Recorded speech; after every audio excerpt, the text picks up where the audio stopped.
Welcome to the Reggie McNeil Podcast, where we explore what it means to seek God's kingdom here on earth. Join us on our journey to become more aware of and encouraged by God's work in and around us. Hey gang, welcome to another podcast. This is going to be such a good conversation with Andre Alexander. Andre, tell us about who you are and where you are and remind me how much money I owe you.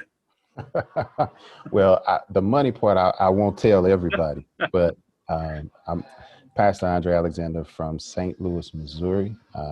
My church I get to pastor is the Tabernacle, and we're a church plant that's 9 years in existence now in the heart of the city of St. Louis, about 3 miles from downtown, in a historic North Side neighborhood. And I love it, and couldn't see doing anything else. You know, I've been watching you and been in touch with you and been chatting throughout this in 9 years. That's hard to believe now that it's been that long. But where did you come from to there? Yeah, so I came from another church, which we still have a great relationship with, Friendly Temple Missionary Baptist Church, that is about 5 miles from us, closer to the central part of the city. And it's really where I got a chance to learn a lot of the what I call kingdom stuff that we do now in our church. Well, and that's what I want to talk about, obviously. So what surprised you? Did you have any surprises when you took up your role there at the Tabernacle and moved your ministry to that part of town? What stood out to you? You know, I think the thing that stood out to me is coming from seminary, you learn a lot of tools, and some of them you use, but like I do, Reggie, a lot of them, they just don't apply. And so right. I think the biggest thing was how you connect with people. Yeah. Because we live in, what's called the postmodern society. So the thought is they don't want to be connected to Jesus. They don't want to know about God. And I found that to just simply not be the case. That's right. You're right. It was just a way of how they were being engaged, or how we, the church, engaged them. Yeah, they're not interested in as much about their church connection, but people are wide open to a God connection in this country. Still, we're not Europe. I mean, Europe truly is secular, but in America, you can have a God conversation with anybody within minutes. And absolutely. But as soon as it turns to a church conversation, well, there's a great chance they're through. They're through listening. That's right. We've lost them. Well, you're doing such great work. Let's just get to it here. Tell us what's going on there at the Tabernacle and your connection with the community and all that. Yeah, so community taught us a valuable lesson. One of the greatest days, although it didn't seem like it at the time, was getting locked out of the church a few years ago. And it was on a nice day, and I got to meet and greet a whole lot of people. And some of this we knew and some of it we didn't, but there was this interest in, people wanted to see housing. If they were renters, they wanted a place that was nice, that was safe. They didn't want a slumlord. They wanted things for youth. They wanted entertainment. And so we started in 2014, Tabernacle Community Development Corporation, to really begin to engage in the development of people and physical structures. And so, you fast forward from 2014 to 2016, we buy our first house. We think one house, then we're done. You fast forward to today, we own 42 properties. We're serving 38 families. We created 96 construction jobs. We're in the midst of renovating an old school building into a community resource center. And right now, that job alone has been going almost 10 months. It's created 83 construction jobs by itself. And we're running about an 86% minority participation rate, with 4 of the 5 major subcontractors being residents or having offices in the neighborhood where the community center is. Man, how fabulous. Remind me of that story, though, about you talked about being locked out. Tell that. That is a turning point. And then I want to come back to some of the incredible stuff that you just rattled off as if, this is just everyday stuff. But Go back. Talk about being locked out. So I had set my keys down inside our church, and I was going outside to get something out of my car. Yeah. And then I realized that the door had shut behind me and it was locked. And one of our chief lead facilities guys, his name is Victor Young, who's just been with us from the ground up. Normally he's around in the neighborhood. Right. And this particular day he was not. He was at a doctor's appointment or something. Yeah. He said, well, Pastor, it'll be, probably 2-3 hours before I get there. So I looked around and there were people sitting out on their porches, and I looked at the closed doors behind me and said, okay, I guess it's time to get to meet some people till he gets here. And I just started talking to people, and some of our biggest advocates now are people that I met that day. Wow. And that I actually got a chance to listen to and not assume certain things. Yeah. It's kind of like when COVID threw the church out on the street, this past year. I mean, it was a chance to kind of find out what's going on around us. I'm not sure everyone took advantage like you did, but that was a real eye opener. But back to this list of these scorecards. These results that you're seeing. It's just phenomenal. How many properties did you say you have? We own 42. We're in fact negotiating on 2 more as this is going on. So by the time this airs, it'll be 44. Yeah. So what do you do with these properties? Talk through how that happens.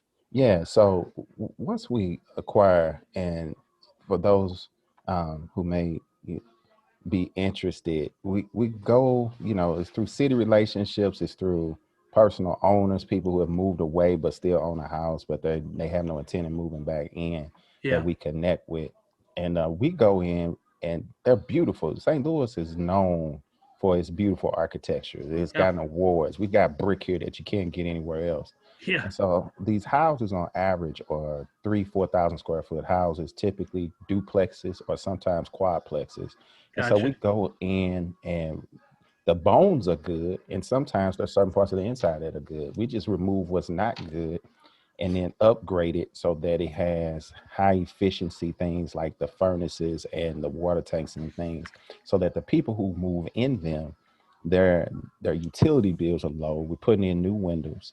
And then we kind of have 2 tracks. We've got a track where we have a housing coordinator that works with people and their families in particular, because our goal is to change the trajectory for youth. So if we can give you a stable house, and your parents are stable, you got a better chance at life looking different. And the housing coordinator works with them, and it starts off as a rental thing.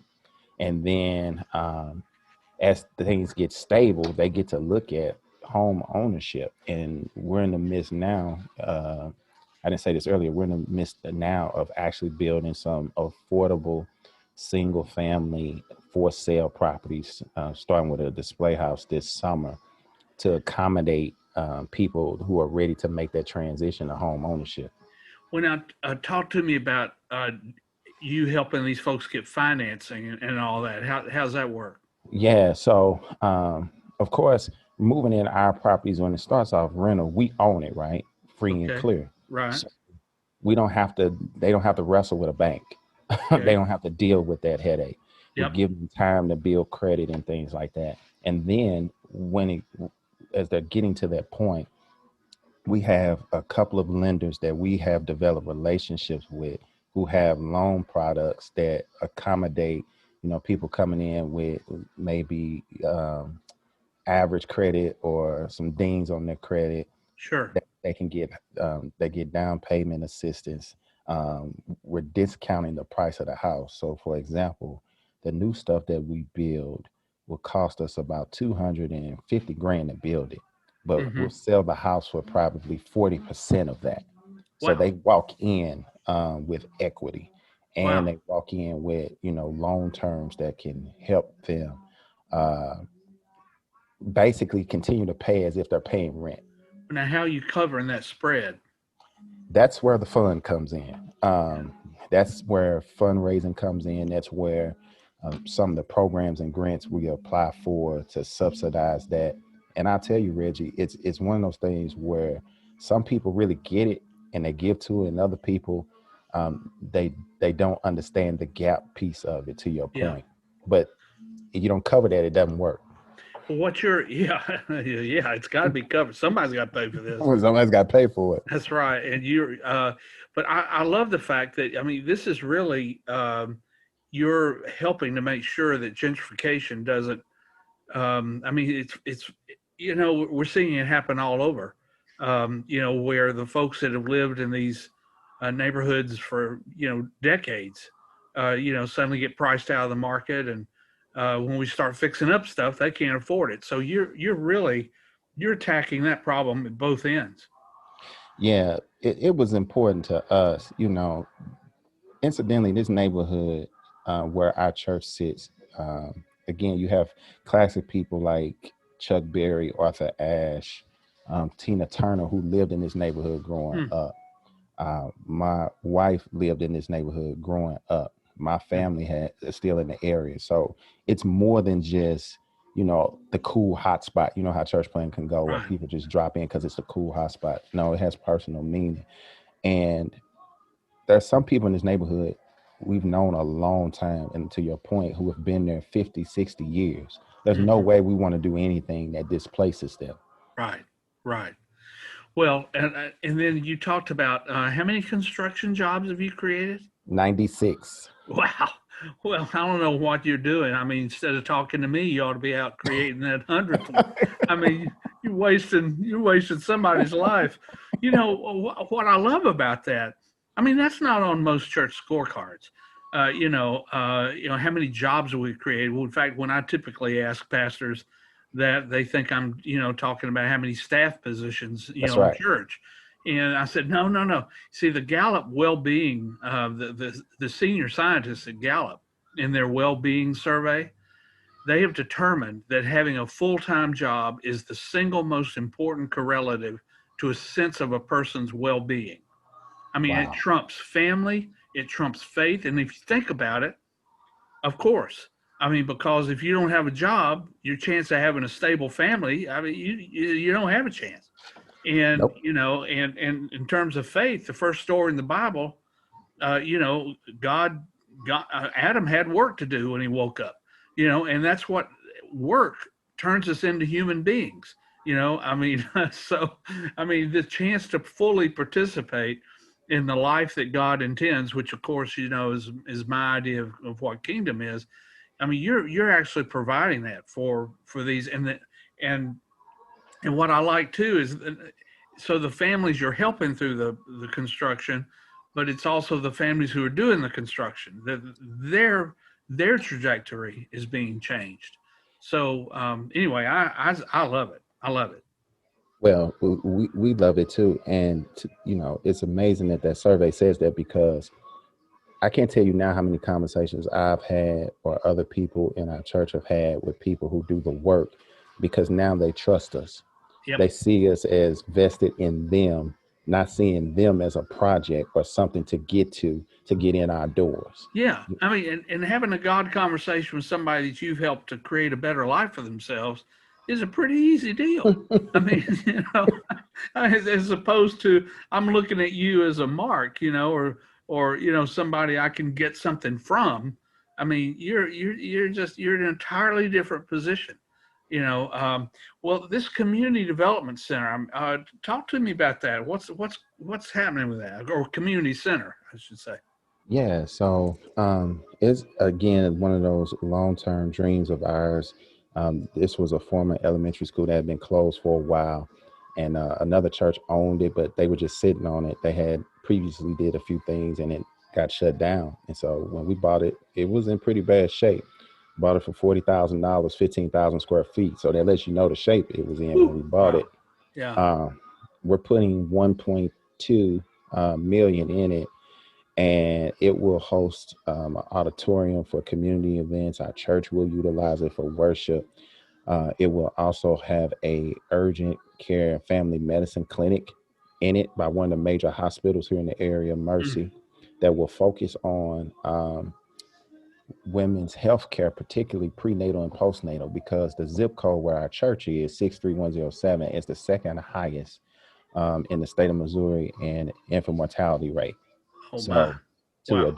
to address it, we were able, by God's grace, to partner with Mercy, and they're investing $250,000 just in equipment for these services for women's health, along Fantastic. with the urgent care piece. We're also partnering with a program under Catholic Charities that will help us provide services to stabilizations of families. So they'll bring in some case management, legal help, counseling, rental utility assistance. And we're even working with our local police department. They'll have a substation there because we're trying to build relationships between people and police so that Yeah. the first time they see each other, it isn't under a tense circumstance. And then Yeah. the last part of it is we're starting off with a youth software development center where kids starting in middle school will learn how to do app building, coding, and it's particularly a geospatial focus since we're quickly becoming this geospatial capital, and we've got a new building that the NGA, which is basically our spy agency, is the Midwest headquarters, Yeah. and it's only a mile away from our doors. And so we Wow. had a donor step up in the tech world who's funding this room and funding the programming to teach this curriculum over the course of several summers for starting at middle school age students. Well, I knew they needed to keep an eye on you, but I didn't know that it was going to be, that You you didn't was going realize to it's gonna be actually so help them. close. Yeah, I'm helping them keep tabs on them. This is such a fabulous vision, and what I love about it, this is not a 6 month view of things. I mean, you're you're building a community. You're building social fabric that people can, with Velcro that people can stick to, so that and has multiple generations of impact. I love it. I love it. Yeah, yeah. Our approach is the marathon because we didn't things didn't get where they are overnight, and they're not gonna change overnight. However, when you can engage a person for the long haul and they see that you're willing to stick around, like we see homeowners now in the area, some who have started to fix up their homes because they see the work that we do. They'll Uh, ask, who did that for you? Would they hmm mind doing that for us? The other part of it, Reggie, is this. I say to churches, if we're not engaging, advancing God's kingdom, then there won't be a need for a local institutional church because there won't be anybody around. That's right. That's right. Talk about a short view right there. But you're you're you're pointing out the difference too in another way between lead factors and lag factors. And oftentimes in non-for-profits, not just churches, but we focus on the lag factors, like how many conversions or how many people showed up Sunday or whatever. Whereas you got to put in the effort on the lead factors, to actually begin to harvest down there. I mean, you can stand in a field of corn and scream at it all day long to grow in a hurry, but if you don't do the necessary work, I mean, it ain't gonna happen. And you're in the long haul business. I just love it because that's kingdom. That's kingdom. Absolutely. I tell you something that was eye opening to me about 2 years ago, maybe even three. Like we had already begun this work, but it was like you said, slow kind of Yeah. crock pot, slow cooking. And then all of a sudden, God opened up doors and opened up resources. And yet still I was riding to church one Sunday and I counted when I got about a mile or so away from our building, how many Mm. people I saw just outside on Sunday. And I Wow. said to myself, we still have another shift to hit because if all these people are outside on Sunday, they're not making their way to our building. Doesn't mean they're wrong or bad people, but how do we engage them Right. throughout the week? Of how do we encounter them with the kingdom throughout the week? And so that really spun and kicked the hub into fruition and some of these other initiatives to say, the kingdom doesn't shut down after a 10 o'clock service on Sunday morning. Right. So why do we? Right. And why do we set ourselves up that way? And it made us ask some really tough questions. Yeah. Well, you're being church all week long, with people. It is funny because in the Western world, in the Christendom model, we planted worship services and hoping that a church would grow up around it. And bottom line is, your goal is not to build a great church. I mean, Tabernacle is a church of great impact, but that's not your goal to build a great church. You're trying to build a great community and great people. And wow, I mean, it's stunning. Well, are other churches coming around you to help? Yeah, that's a good one. We have other churches and we have other nonprofits on the church side. Mm-hmm. Um, we've had a long-term relationship working together with the Crossing, that has just, I think, helped both of us grow in Mm-hmm. what God was stirring up in terms of kingdom for each, And church. that's a largely white church out in a pretty well heeled part of the world there in Jefferson County. No, I'm saying Jefferson County. That's not right. Uh, by the airport there, Yeah, it's on that. Chesterfield. Yeah, Chesterfield. That's where you, it is. Chesterfield. yeah, Yeah. and it's unique because you don't often see this, right? Normally, when you have church partnerships, it's how can these churches come tell this church what to do, Yeah. and this has been how can we help the kingdom advance through what God is doing in you where you are, and how can we help the kingdom advance where you are. And Yeah. so it's been a great learning experience watching our people in our congregations commingle and work together on different things and develop their own relationships. Yeah. So that has been a critical. And then on the nonprofit side, we are part of this group called North Star Community Partners, where it is a couple of churches and nonprofits mixed in together, looking at about a kind of a 10-mile radius of the north part and corridor of the city where we all are, kind of Mm-hmm. spaced out on that corridor, going, how can we work together? What areas do we overlap in, and how can we strengthen those areas to help more people? And we've formed a nonprofit as a result. That's the name of the North Star Community Partners. North Start uh, North Partners. Star, North North Star Star. Okay. Community Partners. Where do you get North Star from? So it was kind of saying northern part of the city. We hope to be a beacon of light in that part, star, Cool. and then just the community aspect of each of us being having a community component or focus to who we are as a church and or a nonprofit. So and this is a multi-domain or cross-domain. You've got partners, mostly faith-based, but not exclusively, or is this? Yeah. No, it's not. It's not exclusively faith-based. Some of the partners in it are just they're led by Jesus loving people. But like, for example, one of the partners in it is the Center for African American Acceleration of Business. Well, There you go. they just want to help business Right. owners thrive and be able to create jobs and give back to their community. It just happens that Eddie, the director, does love Jesus, Yeah. Yeah. Um, Yeah. so we've kind of tossed out that whole secular sacred divide because it doesn't exist in the Bible. That's just something we created. Yeah. Yeah. That's a Western fabrication, a way to compartmentalize life so we can check it off or whatever we do with it. Well, I'm very interested in watching that develop because, again, that's another um, kingdom element is a cross domain collab because the life that God intends for us is not just our spiritual lives. I mean, it's our physical life, our emotional life, our financial capacity and well being, our psychological health. I mean, every aspect of life. I mean, so you're touching into all of those.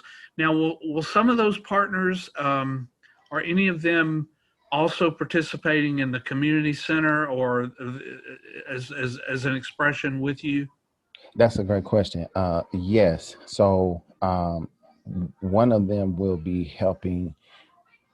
We want to do some home ownership classes that are happening in the community center, but not the traditional stuff, right? Where somebody comes for one Saturday or something for a few hours and, now you're home certified.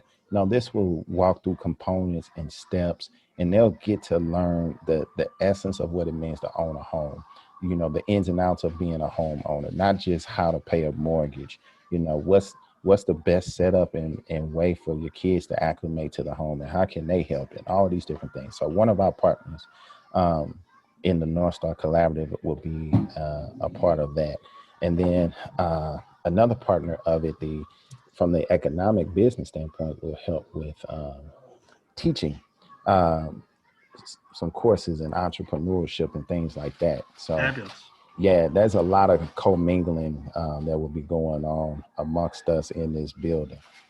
Well, one of the things that's just always struck me about you, Andre, is you're one of the most non-assuming people that I'm ever around. When you're in leadership crews that we've been together, or even on this call, you just have this humility about you. And I know that I'm trying to puff you up and rob you of that humility, but I'm trying to ring a deficit in your life. But my point being is you're a great example of the kind of humility that's required to be a kingdom leader.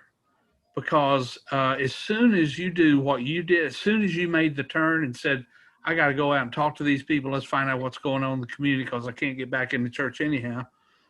From that moment, and as you immerse yourself in this incarnational presence and collaboration, you knew right off the bat you don't have all the resources, you don't have all the No. vision, you don't have all the and that God was there a long time before you. You know, so you hadn't brought God to the community or Jesus. You're just discovering what He's been up to, and there's a humility about that that's very freeing, though, don't you think? Oh, absolutely. Because now you don't walk away around with this weight on your shoulders as if the world's axis depends on the strength of you. You Yeah, understand that no, God has been holding the earth together and this neighborhood together before I would even thought of, or yeah, before our church ever came into existence. The other part of it is it allows you to discover the gifts around you. Like mm, our church has been blessed with some really gifted people. mm, Our nonprofit is blessed with some really gifted people. mm. And I don't think I would ever know that or discover that if I thought the world just rested on who I am. Yeah. It's that great story, there in New York City, there in Manhattan. There's the statue of Atlas, with the world on his shoulders. You walk across the street, and there's, Jesus holding the world in his hand. You decided to go the Jesus route on this, and I just I want people to be able to talk with you and find out more. How can they do that? Um, Yeah.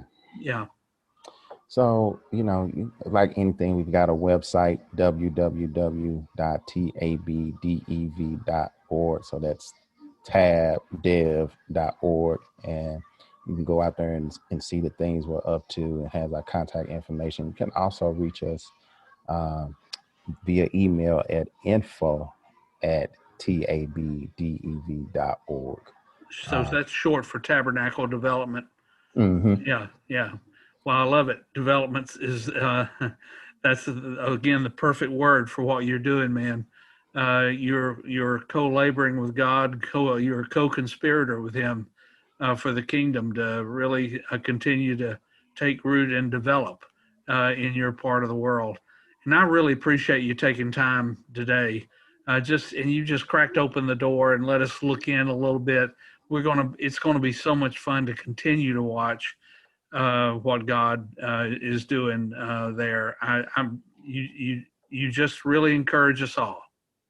Well, it's always good to catch up with you, Reggie, and see. I wanted to see what you've been up to, where you've been hiding. So now I get a chance to see it. And Yeah, Not dead yet is kind of No, my theme for 21. no, you've got too much work left to do for the kingdom to be gone. Well, hey man, well you're doing the heavy lifting. I'm just here to cheer you on. So thanks for taking this time with us. Thank you for having me.